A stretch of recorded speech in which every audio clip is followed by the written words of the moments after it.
Becca Kent. Recently, I interviewed 4 design leaders about what it takes to build the brand designer of the future for Branding Mag. They gave me so many great insights, I wasn't able to fit it into one interview, so I'm publishing each interview here. Today, you'll hear from Christopher Ayres, Creative Director at Taco Bell. Hi. Hey. First of all, please introduce yourself and tell us a little bit about your own background and current role in brand design. Yeah, well, been in the design community for about 15 years, mostly in New York City, but I went to school for music theater, so I was kind of an actor at heart, tap dancing, singing.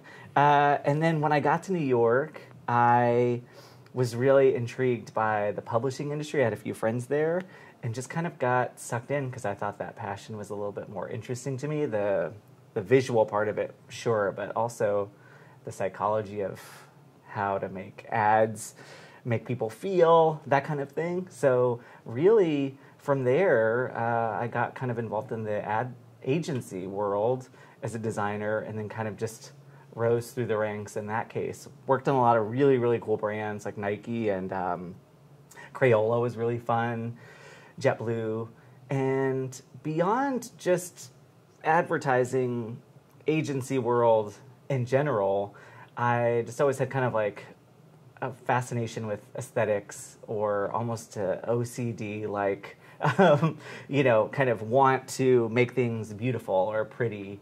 And then I think the more you kind of dig in deep with that, you get fascinated by the other aspects of it too, like how the world works, how we can make it better. And, I think the other part that was really cool is you work on all these brands in ad world, but you don't really dig in really deep.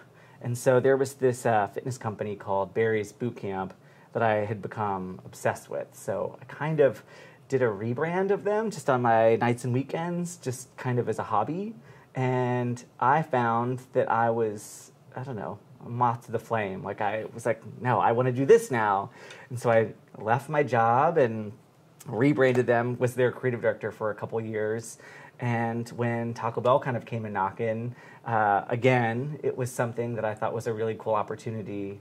Very design specific and design forward, but it was so much more than that. About 2 years ago, they decided to bring a lot of the creative services for the brand in-house, like versus, hiring an external agency to do it. And we have since then really built up an entire in-house agency team of creatives who do everything from our point of purchase signage, food packaging, retail merchandise, menu boards. If the consumer touches it or interacts with it, our team usually has a hand in crafting or curating it. And that's where I am today. I'm kind of helping lead the brand forward in that sense. People often think of brand design as only graphic design. But what do you see as the range of skills a good designer needs to have today? Yeah, like graphic design you almost define as visual.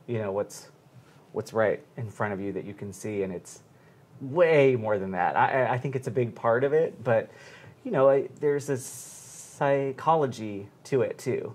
Like I talked about with the theater, I think curiosity and empathy for me are the two most important qualities, because curiosity is what drives you, what interests you, what kind of sparks that passion within you. And then I think the empathy part is how people feel. So when we say graphic design, I think it's about how things look, but you could be a painter, you could be someone that just makes pretty beautiful things, and there's nothing wrong with that. But there's this funny example that I tell people, which is I'll be on a website, like online, filling out a form, and I'll be really annoyed that why do I have to input my zip code and like do a state drop down? Like why do I have to do that? Like, shouldn't there be an easier way?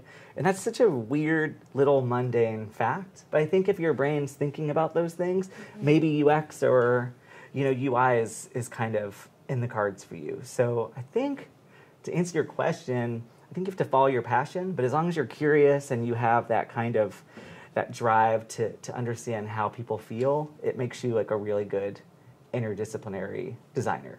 At the moment, design thinking is a big buzzword. As design takes on a more strategic role, how much does an individual designer have to be both left brain and right brain?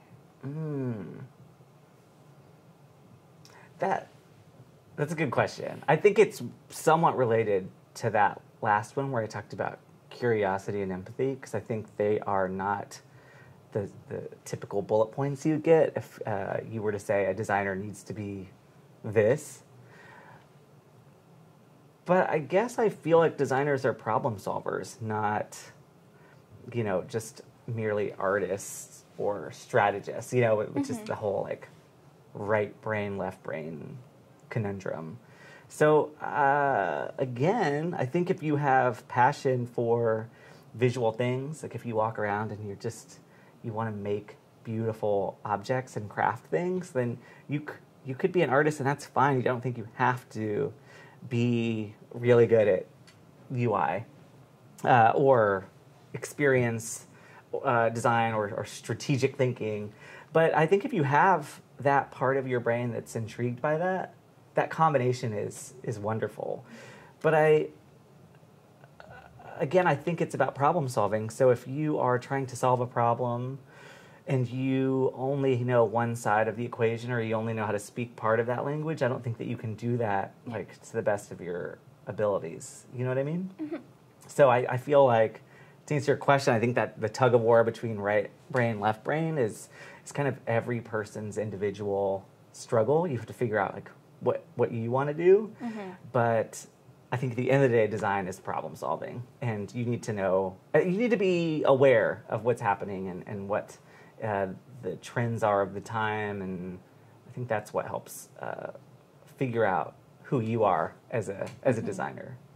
You envision a time when design bots are doing most or all of the work of designers, or do you think that there will always be a person behind the idea work of design? What do you think? Do you have a thought? Okay, fine. I think that design bots are very helpful, but I always think that no matter how much coding is put into AI, it won't be able to replicate a person's own individual ideas. Totally. Yes. Design is art. Art is passion. Art is what's around us. Art is feeling. And a computer can't do those things. It can be programmed to replicate, or it'll always be seen as a tool in design. Or it can imitate, but at some point you're going to need original thought, or you're going to need to react to the world around you. And I think that requires a human spirit. Which is, but there's, the age-old question of whether life imitates art or art imitates life. Yeah. That would be a really fascinating hypothesis with design bots or AI, because who knows how that would play out. But at the end of the day, art requires a human to do it. And I think what makes it personal. Yeah. And relatable. Totally.